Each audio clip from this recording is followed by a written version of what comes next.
दोस्तों, अगर आप कतर में रहते हैं तो इस तरह की जानकारी आपके पास में ज़रूर होनी चाहिए। अगरचे ये वीडियो आम वर्करों के लिए नहीं है, लेकिन इस वीडियो को कतर में हर तरह के लोग देखते हैं, तो उनमें से कुछ लोगों के लिए इम्पोर्टेंट हो सकती है। यहाँ पर आप लोगों को रेफरेंस नज़र आ रहा होगा।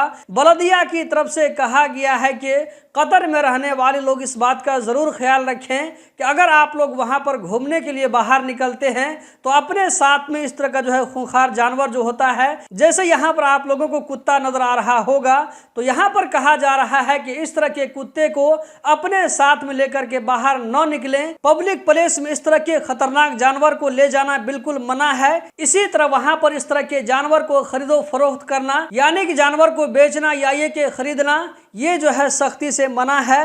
कतर के बारे में रोजाना अपडेटेड रहने के लिए गल्फ एक्सपर्ट यूट्यूब चैनल को जरूर सब्सक्राइब करें। आप में से बहुत सारे लोग ऐसे हैं जो कि वीडियोस तो देखते हैं, लेकिन उन्होंने अभी तक चैनल को सब्सक्राइब नहीं किया है, तो सब्सक्राइब जरूर करें ताकि आप लोगों से कोई भी अपडेट मिस न होने पाए।